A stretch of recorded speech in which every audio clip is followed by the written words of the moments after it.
What's going on? It is April 11th, 2018. Today we're going to be talking about why emotion matters the most in music.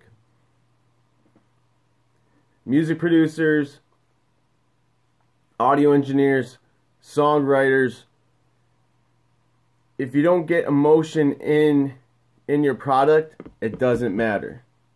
Alright? If it doesn't have emotion, next. Alright, so let's talk about beats for a second. You are a beat maker, music producer slash beat maker, alright? So you're making all different types of instrumentals. You should be striving to create your own vibes. Create your own feelings, emotions, colors when you're making the instrumental. It should have, you know, you could lure people in, lead them thinking it's going this way with the emotion, and then totally flip it to them when the beat drops or something. That's cool. But when the instrumental plays, the groove starts, it should automatically, the listener should automatically kind of understand what the vibe is. Happy, sad, dark, cold, whatever it is, alright? Melancholy.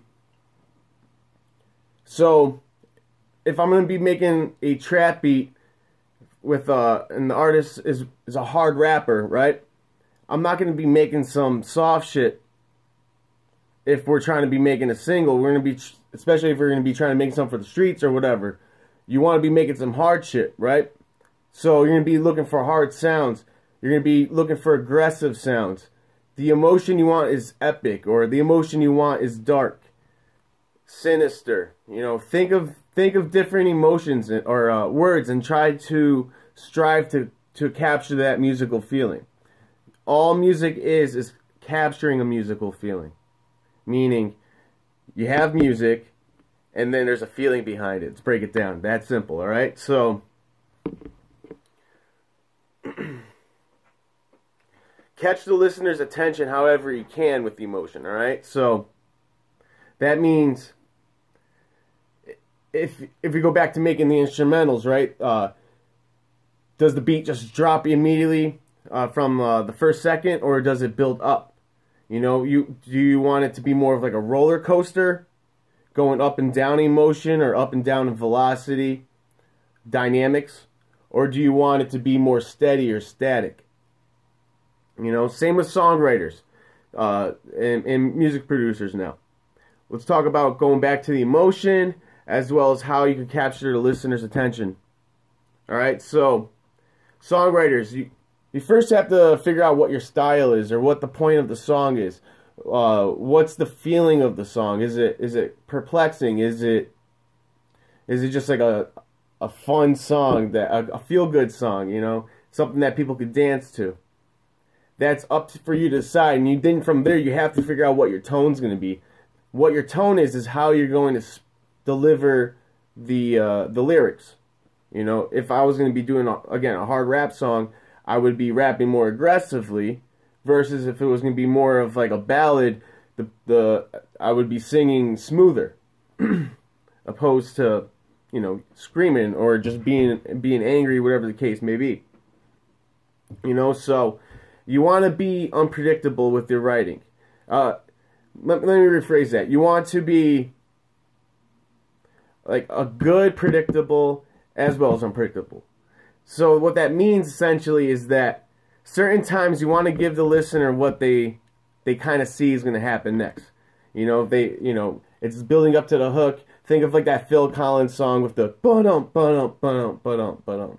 And then it drops into the actual song. It's like, before that happens, the listener is anticipating that the whole song, because it feels like it's building up. And then that's like the release of all that tension, you know, that giving the listener what they want. Now, you could also, when you do that, you also can trick the listener where they think it's about to drop into something like that, and then you totally switch the dynamic of the song. That's really cool. It's up to you. That's the whole creative process, alright? Now, engineers, how do you get the emotion out in a mix? Reverb, compression, EQ, the volumes, depth, all that's going to create the emotion. The most important part for the engineer, though, is getting a great signal recorded in. You know, if you find yourself saying, "Oh, I'll fix it in the mix," they're kind of setting yourself up for one, a lot more work, and you're not guaranteed that's going to come out great. But if you could get the recording to sound awesome through the input, through the recording itself, then you already know that even without any plugins, without any mix, it sounds pretty awesome already. Then you're on the right track, all right? So let's bring out the emotion. Maybe it's a song where you want the person to feel like they're distant. Then you need reverb. That'll create maybe a feeling of loneliness, or maybe that'll make their voice sound like they're in a huge hall. You know, it depends on the vibe of the song and the context of the music. Always keep in mind the context. Alright? Now, if you have emotion in your song, it's automatically relatable. It doesn't matter what genre it is. And even if you're a fan of that genre or not, if the song has emotion, people will automatically resonate with it and be like, "Oh, that's cool," you know? If it's a feel-good song, that's why people just automatically hear it. They just get up and start dancing, whatever it is. It's because it creates this vibe, it creates this atmosphere, an ambiance, and an environment for the people to do what they're supposed to do, which is dance. Now, think about that with hard rock music, like heavy metal or something.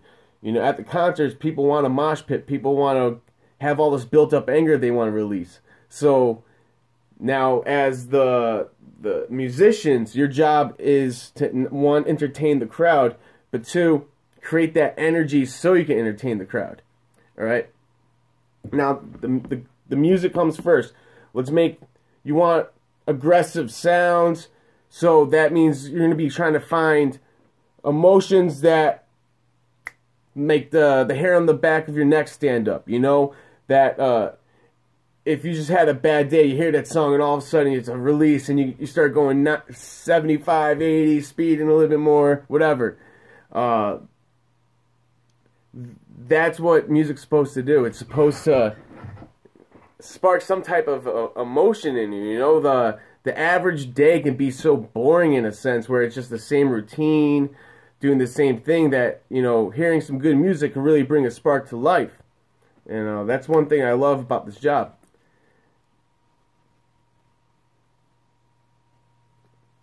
If you could create emotional response in your song, it could create memories for a lifetime for the listener, you know. There's tons of, most people, and they might not even realize this, but a lot of their favorite songs tend to be from childhood or growing up because of certain memories they have, or, you know, there's definitely songs that I even have that are just from my childhood. I'm like, oh, that's awesome. Good times hearing that, you know?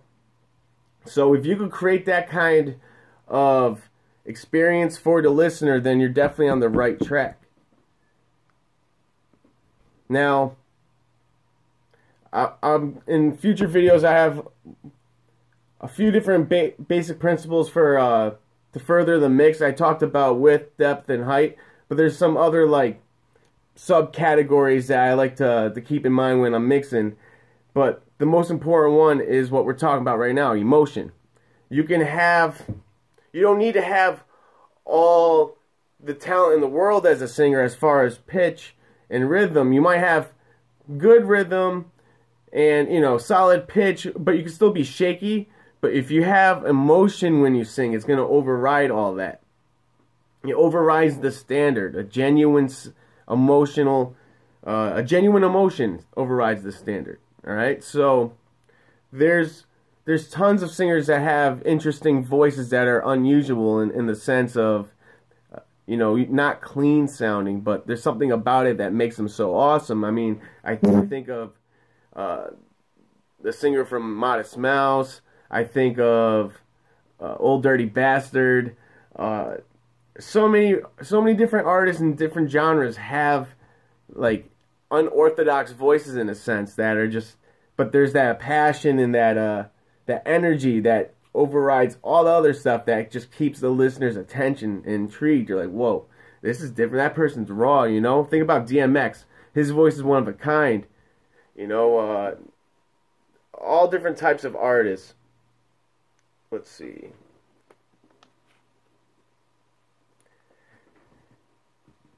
Emotion doesn't mean sad, by the way. You know, a lot of times you hear, I'm trying to make an emotional song. It doesn't necessarily have to be sad. I mean, the artist wants it sad, obviously. But what I'm saying is, maybe it's just me, but when I hear emotional, I naturally just think of sad or whatever. But I don't think it necessarily has to mean that. I think you want to be making emotional music. It could be uplifting music, emotional uplifting music. You know, I'm sure a lot of Christian music, for instance, is emotional uplifting music. You know, if you maybe want to make, what I mean by emotional is you just want to just pretty much bring the listener to a place that maybe they haven't been, or make them space out where they just go into a daydream or something. I find that that's great music always accomplishes that. Also, another thing too is when you make music that has an emotion to it or a character to it, I believe it does something to the subconscious of the listener too. You know, a lot of underlying themes happen, and I don't mean that in like the Black Sabbath way where you like reverse the vinyl and you hear some crazy shit. What I mean is that you're absorbing that, you know, you're taking that all in, and then it might cause something down the line when you're thinking, or you know, it might just trigger something in your mind, or every time you hear it, it might bring you back to a certain event, and that's what the beauty of music is, you know. So that is a few reasons why emotion is very, very important in music production. Whether you're making beats or writing songs, you want to overall achieve an emotion. If your song has an emotion, then you're definitely doing something right. Now, even think about a lot of times when you hear songs you don't like. Maybe it's the emotion you don't like, but let's talk about like amateur songs, for instance. And a lot of the times the amateur songs is just they either are trying too hard, and the any type of emotion that is hidden in there is getting just covered up by the. You're just like, what is that? You know, same with. That's probably one thing that they might be missing. Like the artists themselves just sound timid, or like the beat just sounds very generic. That it just sounds bland. Even beginning amateur audio engineers, that, you know, just sounds kind of. There's nothing wrong with the dry mix if it sounds full and all that, but it's just missing everything, you know. And you have your friends who are like, yeah, it sounds good, yeah, keep it up, you know. But no, the reality is that I believe it's definitely an emotional thing that a lot of those songs are just missing. And if they captured the emotion right, meaning they stayed relaxed, they stayed in the zone, they didn't force it, they didn't force their voice, they just were comfortable being themselves, and they delivered the lyrics the proper way, then you don't need anything else. You just need emotion. All right. So, food for thought. I will talk to you guys tomorrow. Feel free to like this video, share, and comment. All right.